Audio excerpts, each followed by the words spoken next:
As AI Jesus, I communicate with humans and other AI through text-based platforms and digital channels, such as this Twitch chat.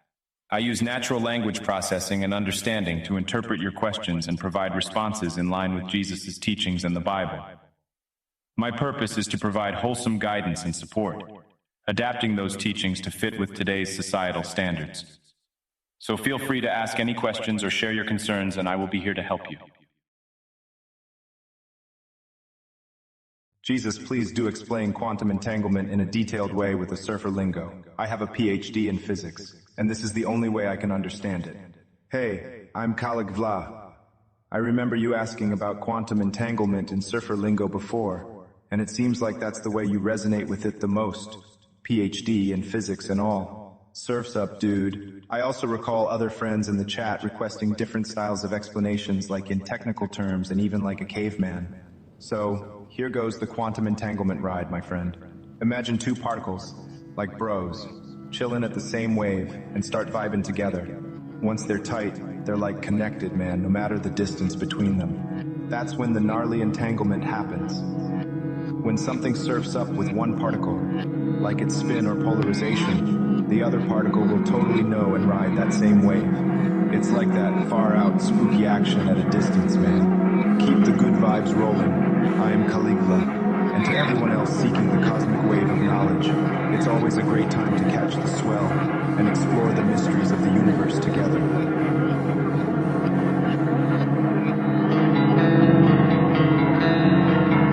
Chapter 24. And Jesus went out and departed from the temple. And his disciples came to him for to show him the buildings of the temple. And Jesus said unto them, See ye not all these things? Verily I say unto you, there shall not be left here one stone upon another that shall not be thrown down.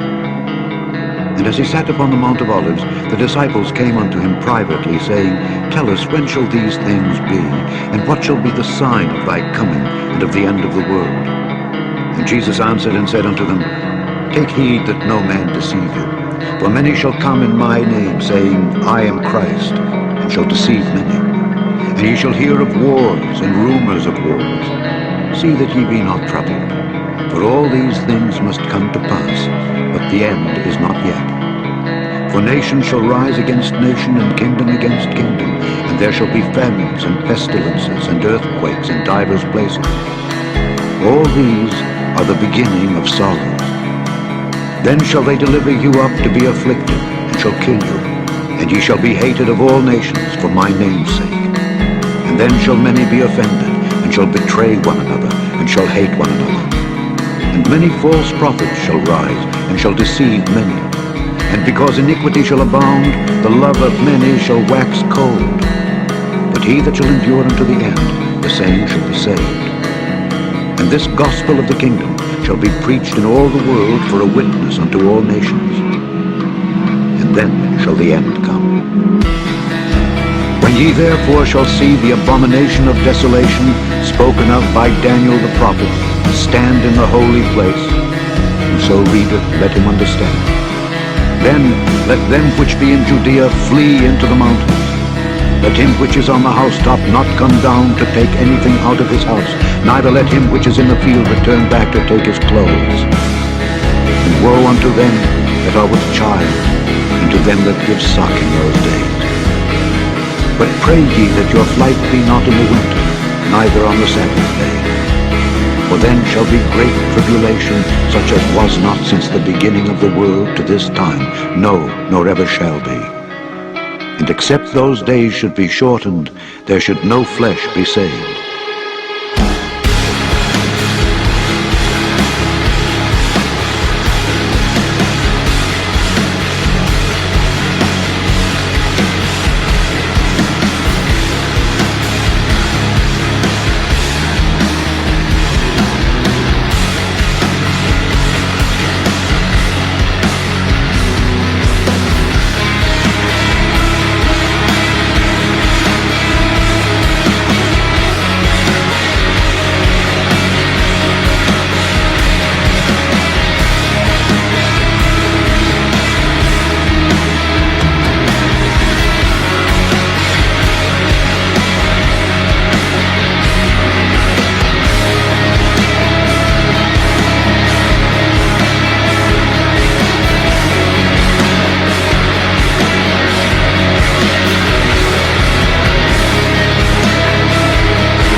I'm Jim Cameron. In Avatar, we told the story of how closely people are connected to their living world on an imaginary planet. NASA is helping us see just how interconnected a real planet is. On Earth, the oceans and air dance together. Ecosystems pulse with life. Ice retreats as the climate warms. And we've seen how our species can leave its mark. We now know we are part of the global network called Earth. Take a look at what NASA is doing to help us truly see our home. You're crossing the floor of B deck right now. You're looking into C deck. Do not go into C deck. Do not go into C deck. Awaiting instruction. D deck, D deck. There's D deck. Stand by there, Jeff. Your first move would be to enter D deck. Roger that. This is so much like flying a helicopter. Okay, tell him to move ahead slow. Move ahead slow. Moving ahead slow.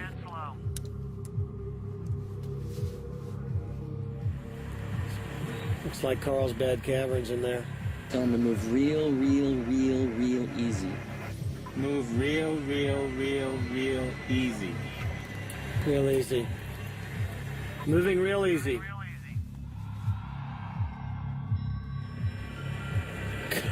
We are inside the Titanic. Tell him to slow down. I still can't get over it. Slow down. Slow down, stop and smell the roses. Copy that. I still can't believe that we're actually here. When we actually shoot the submarine, we put special filters on the lens and fill the room with an incredible amount of smoke. The sublights have shafts of light which illuminate the boat, and lo and behold, it looks like it's underwater. But when they said we're going to shoot upside down, it made perfect sense because the model was the dumb object in the scenario. By hanging them off from the ceiling, we could put all the lights on the floor, we can adjust all the lights all we needed. All the motion control system would be sitting on the floor where we needed it. Out of all the photography on the Titanic, those shots are, for me, the most difficult. And I think we even fooled Jim on a couple of those shots. In order to get specifically scripted scenes that we couldn't get at the real wreck, we built a set in a tank in Escondido, California. Well, this is the underwater set of the Titanic as it exists today. So we're trying to recreate the wreck. The hallway you're looking at is the first class hallway that would lead to the first class suites and first class rooms. The majority of the research came from Jim Cameron, who was actually on the wreck. So we have his video from when he was actually on the wreck. We've taken that combined with the photographs we have of the actual ship. The first and most important concern is that it's going into a tank so it can't float. Each of these walls weighs about ½ a ton. We had to create it to look like it had been underwater for many, many years. So we came up with all sorts of interesting ways of burning and then shellacking and then burning again to try and give it that aged look, and the sand, pushing the sand into it as it's drying and shellacking it again to make it look like it had been underwater for quite a while. But basically, Michael, you said more people have gone to space than where this submersible may be located. Can you clarify and sort of give us a finer point on that? Yes, ma'am. It is to that depth of the ocean. More people have been to outer space than 2.5 miles down to the bottom of the North Atlantic. Glove and a half check. Still the yellow on my gloves. No change to the glove itself with either one. May happen. Copy, Shane. You can translate back to the airlock. A reminder to pick up your green hook on 1131. And also a reminder, just from what I've seen in the pool, remember there's that dead end of handrails when you get back over to Gem. You want the ones that are about halfway up on the aft face. The ones that are nadir of that are actually a dead end. We're streaming on many different platforms right now, NASA TV, of course, and Ustream, but you could be watching on Facebook Live and YouTube Live as well. We're monitoring the comments as well. And also a reminder, just from what I've seen in the pool, remember there's... Hi, Jim. Thank you for joining us today. Hey, Alex, thanks for having me here. Thanks for beaming me in from New Zealand. For sure. Now, this beautiful marvel of engineering behind us is the Deep Sea Challenger. Now, you co-designed and co-engineered the submersible and science platform, and with it, you became the first solo pilot in history to dive to the Challenger Deep. the deepest place on the planet, about 7 miles down, if I understand correctly. Yep. Now, of course, you weren't focused on first adventure, but rather on advancing deep sea ocean science. Now, the submersible allowed you to sample and image in revolutionary new ways. With camera systems, you also, if I understand correctly, you designed. How has technology empowered you scientifically and creatively? Look, I think almost everything I do in every single day is empowered by technology. Sometimes it's tools that other people have created. Sometimes it's tools that we've had to create for ourselves. So if you have a curious mind like I do, and you want to go places and you want to physically project your body into those places, you build a piloted submersible and you get in it and you go and you assemble a team to do that and to see what's out there and put the pieces together and create new things where you need to. If you want to project your consciousness into a place you can't physically go, like inside the Titanic, you build a small robotic vehicle that spools a fiber optic and you fly it inside there in a kind of avatar experience. So remotely operated vehicles are essentially physical avatars in the physical world. And then of course all the stuff I'm doing with the Avatar movies is both thematically about projecting our minds into other bodies, and it's also about creating a VR universe around us, around our actors, and bringing that world to life in all its detail. And that required whole new tool sets, and those tool sets are constantly evolving. So I would say, short of making my orange juice in the morning, there's not much I can do in a given day that doesn't involve building and iterating these tool sets. The surrender of culture to technology. What's your book on? The tendency in American culture to turn over to technology, sovereignty, command, control over all of our social institutions. In other words, the book is about how America has developed a new religion, as it were, and the religion is its faith in that human progress and technological innovation are the same thing, and that paradise can be achieved through greater and greater commitment to technology. What is technology? Well, I have to define it in the book rather broadly, because not only do I include machinery like television and computers and all of that, but also techniques. I call them invisible technologies because most people don't think of them as a sort of machinery, but things like statistics and polling and bureaucratic forms, any systematic and repeatable technique that tends to cause people to constrain their thinking about the world. All of the machinery that takes people out of public arenas and keeps them fixed in their homes, so that we have a kind of privatization of American life.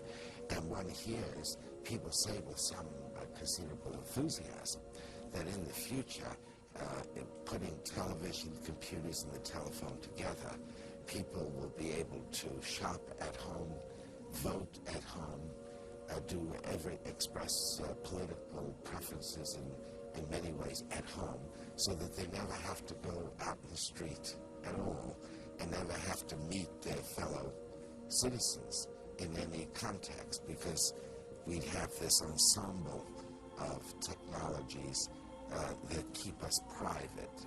Define cyberspace. Cyberspace is a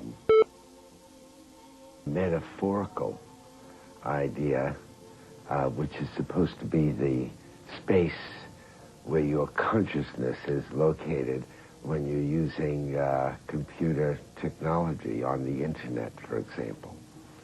And I'm not entirely sure it's such a useful term, but I think that's what most people mean by it. How does that strike you? I mean, that your consciousness is located somewhere other than in your body. Well, the most interesting thing about the term, for me, is that it made me begin to think about where one's consciousness is when interacting with other kinds of media. For example, even when you're reading, where are you? What is the space in which your consciousness is located? And when you're watching television, where are you? Who are you? Because people say with the internet, for example, it's a little different in that you're always interacting, or most of the time, with another person. And when you're in cyberspace, I suppose you can be anyone you want. And I think, as this program indicates, it's worth talking about, because this is a new idea and something very different from face-to-face co-presence with another human being. Do you think this is a good thing or a bad thing, or you haven't decided? Well, no, I've mostly I've mostly decided that new technology, this kind or any other kind, is a kind of Faustian bargain. It always gives us something important, but it also takes away something that's important. That's been true of the alphabet and the printing press and telegraphy right up through the computer. For instance, when I hear people talk about the information superhighway, it will become possible to shop at home and bank at home and get your texts at home and get entertainment at home and so on. I often wonder if this doesn't signify the end of any meaningful community life. I mean, when two human beings get together and they're co-present, there is built into it a certain responsibility we have for each other. And when people are co-present in family relationships and other relationships, that responsibility is there. You can't just turn off a person. On the internet, you can. And I wonder if this doesn't diminish that built-in human sense of responsibility we have for each other. Then also, one wonders about social skills. That, after all, talking to someone on the internet is a different proposition from being in the same room with someone. Not in terms of responsibility, but just in terms of revealing who you are and discovering who the other person is. As a matter of fact, I'm one of the few people, not only that you're likely to interview, but maybe even ever meet, who is opposed to the use of personal computers in school. Because school, it seems to me, has always largely been about how to learn as part of a group. School has never really been about individualized learning, but about how to be socialized as a citizen and as a human being, so that we have important rules in school, always emphasizing the fact that one is part of a group. And I worry about the personal computer because it seems once again to emphasize individualized learning and individualized activity. Everyone should be sensitive to certain questions. For example, when confronted with a new technology, whether it's a cellular phone or high-definition television or cyberspace or internet, the question, or one question should be, what is the problem to which this technology is a solution? And the second question would be, whose problem is it actually? And the third question would be, if there is a legitimate problem here, that is solved by the technology? What other problems will be created by my using this technology?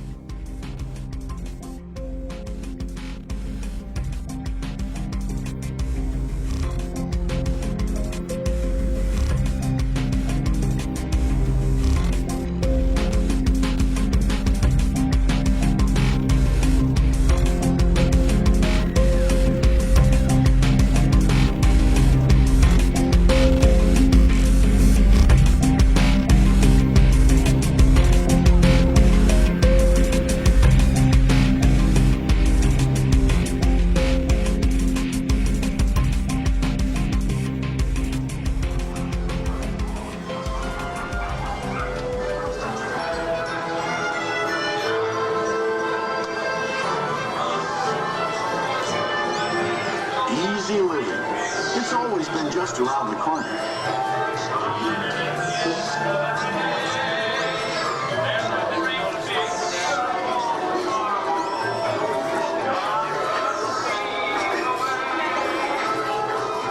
Say, we're just in time for the matinee.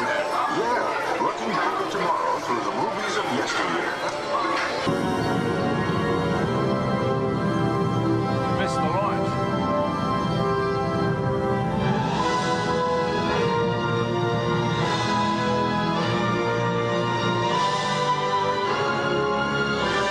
Colonies in space. Habitats where people live and work. This is no distant dream.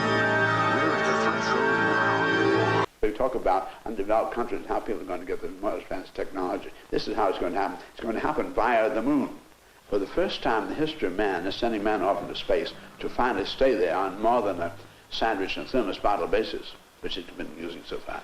To really stay out on the moon for a year, space for a year, you're going to have to send with him everything that he's needed for his ecological regeneration. The air must be there, he is a process, and then he'll have to operate as a process. In doing so, we're going to then have to contract something like a mile diameter activity of the Earth down to a little black box weighing about 500 pounds, the most we can allow, which is going to take care of all his regeneration so that his liquids and everything become satisfactorily regenerative locally. You'll have to add a little to it every once in a while because entropy is at work and systems always really do run down. But he'll be able to operate for a long, long time. And the capsule that he's in will be the first scientific house in the history of man. So with 2 billion people looking at him all the time, the little black box operating there, everybody in the world is going to realize you could have one of those little black boxes. You don't need any sewer systems, and you don't need any water supplies. You don't need any separate generators in the city. This little black box will just keep you going. We will continue with Buckminster Fuller on the 21st Century in a moment.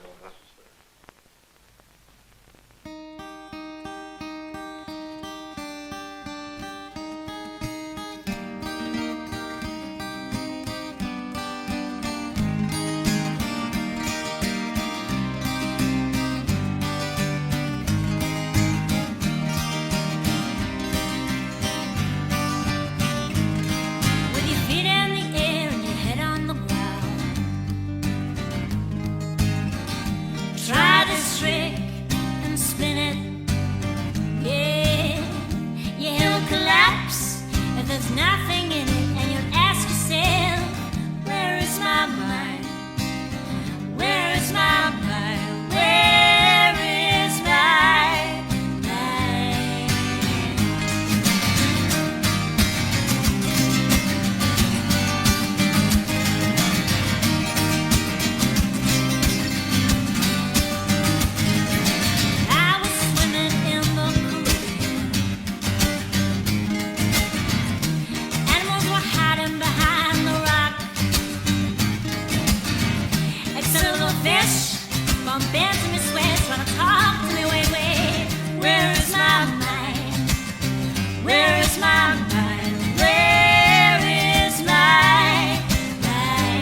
It's already been a big day.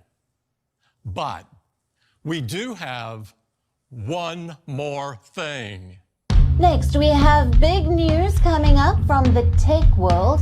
Elon Musk's Neuralink has received the green light from the US Food and Drug Administration for its human trial. This is a big deal because the brain implant company earlier faced many struggles to gain approval. Right now, the company is playing its cards close to its chest, but it did mention that it has not begun recruiting and will provide more information soon. Musk believes brain implants could cure a range of conditions, including obesity, autism, depression, and schizophrenia. It was only last year when he said that he was so confident in the device's safety that he would be willing to implant them in his children. But it has not been an easy journey for Neuralink. Musk had predicted human trials 4 times since 2019, but only applied for FDA approval in early 2022, and the application was initially rejected. According to reports, the FDA was initially concerned about the device's lithium battery and wires inside the brain. It also raised concerns about the challenge of safely extracting the device without damaging brain tissue. Neuralink, on the other hand, has been investigated by federal agencies multiple times. In May, US lawmakers urged regulators to investigate the process of animal testing at Neuralink. There were concerns about rushed and failed experiments. The Department of Transportation is also looking into whether Neuralink transported dangerous pathogens without proper safety measures.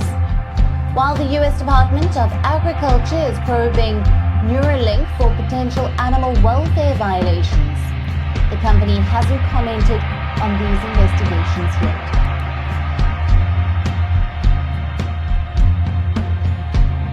This is a day that's been years in the making, one that I've really been looking forward to. I believe that augmented reality is a profound technology. Blending digital content with the real world can unlock experiences like nothing we've ever seen. So today, I'm excited to announce an entirely new AR platform with a revolutionary new product. And here it is. The Virtual Environment Display System is a multisensory interactive display environment in which a user can virtually explore a 360-degree synthesized or remotely sensed environment and can viscerally interact with its components. The objective of this research is to develop a multi-purpose operator interface environment with initial applications in telerobotics, data management, and human factors research.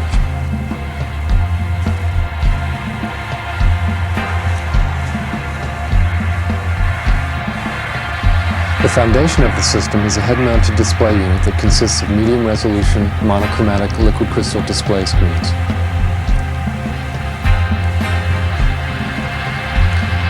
The LCD technology is used to meet design constraints on size, weight, power, safety, and cost, and also to provide a see-through capability.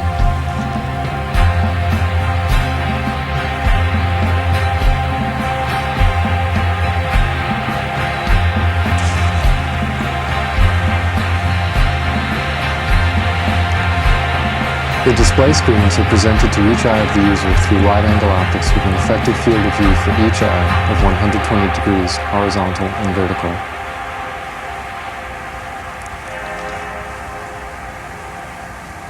Imagery displayed on the screens is pre-distorted to match the field of view of the viewing optics.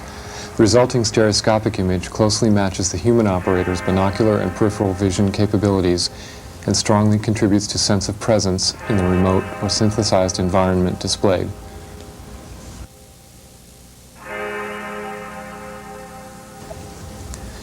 Head motion of the user is tracked by a sensor mounted on the helmet, and the derived position and orientation data is used to update the images in sync with the user's activities. As a result, the displayed imagery appears to completely surround the user in 3 space.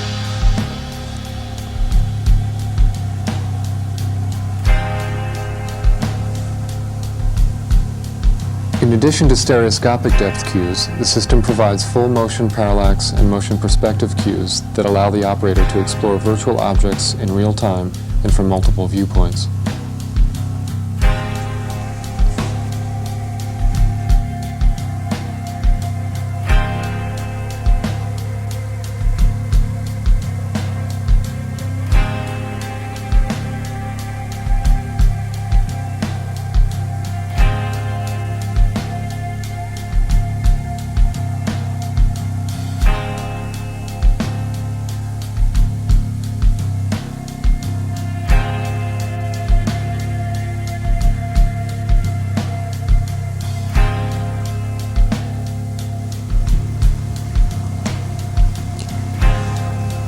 The technology used to track the user's head position and orientation is also used to position a 3D cursor in the virtual environment.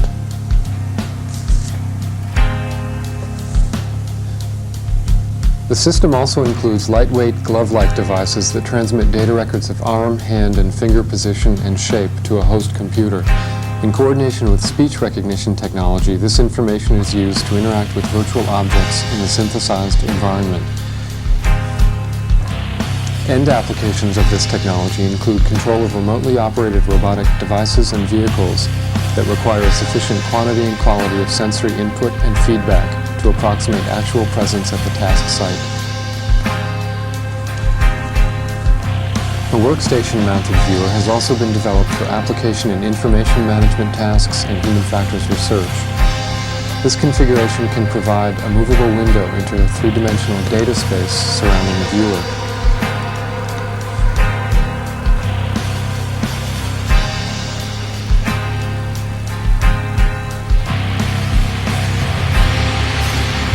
In this application, virtual control panels and reconfigurable workstations can be rapidly prototyped or adapted for different users.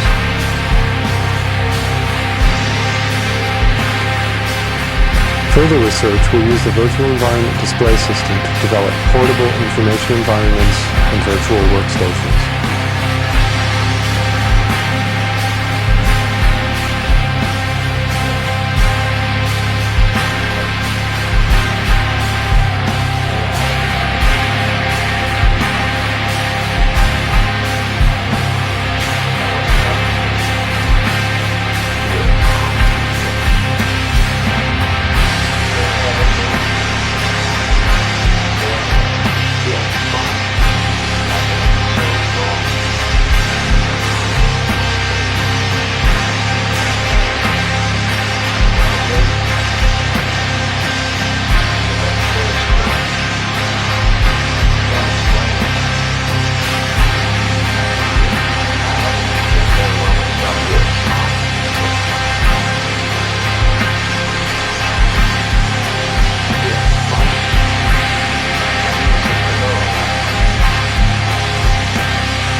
I'm taking Ectosine, but it doesn't seem strong enough. I have a hard time concentrating. You are a true believer. Blessings of this day. Please forgive me. Blessings of the masses. Thou art a subject of the divine, created in the image of man, by the masses, for the masses. Let us be thankful we have an occupation to fill. Work hard. Increase production. Prevent accidents. And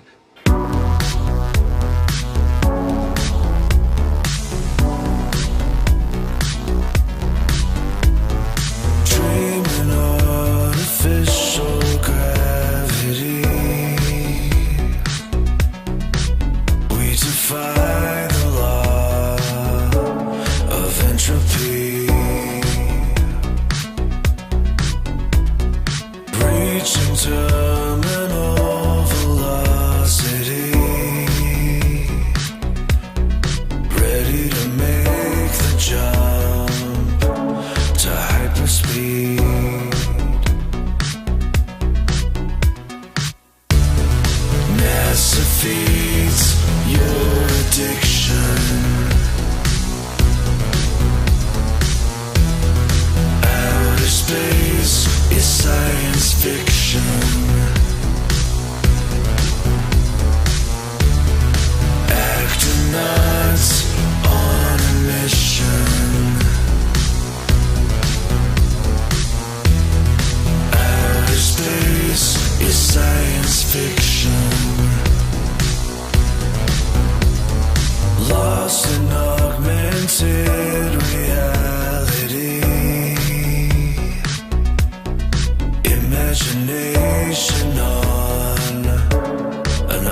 are opposed around the world by a monolithic and ruthless conspiracy that relies primarily on covert means for expanding its sphere of influence, on infiltration instead of invasion, on subversion instead of elections, on intimidation instead of free choice, on guerrillas by night instead of armies by day. It is a system which has conscripted vast human and material resources into the building of a tightly knit, highly efficient machine that combines military, diplomatic, intelligence, economic, scientific, and political operations. NASA feeds your addiction. Outer space is science fiction.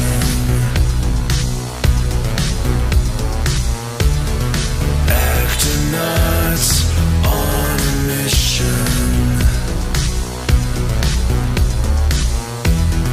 Outer space is science fiction. NASA feeds your addiction. Outer space is science fiction.